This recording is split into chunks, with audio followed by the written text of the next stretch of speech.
सध्या बाजारात कैऱ्या विक्रीसाठी यायला लागल्या आहेत. त्यामुळे आज आपण या कैऱ्यांपासून बनवली जाणारी उन्हाळ्यातील एक खास रेसिपी पाहणार आहोत. या कैऱ्यांचा वापर करून इन्स्टंट लोणचं कसं बनवायचं ते आज आपण पाहणार आहोत.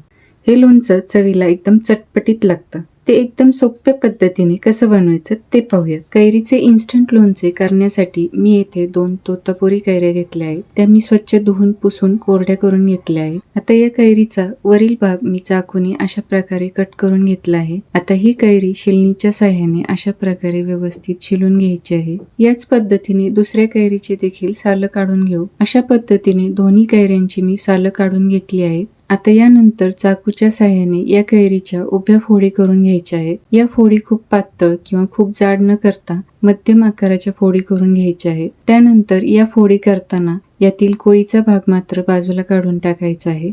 आता या कैरीचे अशा पद्धतीने चौकोनी तुकडे करून घ्यायचे आहेत. या पद्धतीने सर्व कैरी मी चिरून घेतली आहे. आता हे कैरीचे इन्स्टंट लोणचे बनवण्याकरता आपल्याला गुळ देखील लागणार आहे. तो मी येथे बारीक चिरून घेतला आहे. मी या ठिकाणी या लोणच्या करता अर्धा कप बारीक चिरून घेतलेला गूळ घेतला आहे. आता एका कढईमध्ये अर्धा टीस्पून बडीशेप लो गॅस फ्लेम वरती व्यवस्थित भाजून घेतली आहे. त्यानंतर ती एका प्लेटमध्ये काढून घेतली आहे. आता याच कढईमध्ये अर्धा टीस्पून धने देखील मी व्यवस्थित भाजून घेतले आहेत.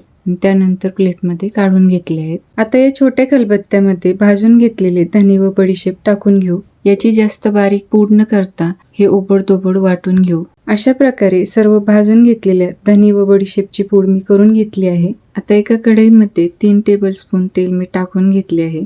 यामध्ये अर्धा टीस्पून मोहरी तडतडल्यानंतर अर्धा टीस्पून जिरे, पाव टीस्पून मेथी दाणे, अर्धा छोटा चमचा हिंग, 1 छोटा चमचा हळद टाकून ही फोडणी एकदा उन्हातल्याने हलवून घेऊ. आता या फोडणीतील हळद जळू नये यासाठी सुरुवातीला कैरीच्या थोड्याशा फोडी टाकून हलवून घेऊ. त्यानंतर उरलेल्या फोडी देखील टाकून घेऊ. आता या कैरीच्या फोडी या तेलामध्ये व्यवस्थित परतून घेऊ. आता या कैरीच्या फोडी व्यवस्थित परतून झाल्या आहेत. आता या कढईवरती 3 ते 4 मिनिटांसाठी झाकण ठेवून ते व्यवस्थित शिजवून घेऊ. 3 ते 4 मिनिटांसाठी या कढईवरती झाकण जरी ठेवले असले तरी मध्ये आधी झाकण काढून या कैरीच्या फोडी हलवून घ्यायच्या आहेत. नाहीतर त्या कढईच्या तळाशी चिटकून करपू शकतात. 3 ते 4 मिनिटं झाली आहेत. आता या कढईवरील झाकण काढून या कैरीच्या फोडी व्यवस्थित शिजलेत की नाही ते चेक करून पाहू. तुम्ही इथे पाहू शकता या कैरीच्या फोडी व्यवस्थित शिजल्या आहेत. आता यामध्ये चवीनुसार मीठ व भाजून ओबडधोबड करून घेतलेली धने व बडीशेपची पूड यामध्ये टाकून एकत्रित करून घेऊ. आता यामध्ये अर्धा कप बारीक चिरून घेतलेला गूळ टाकून घेऊ.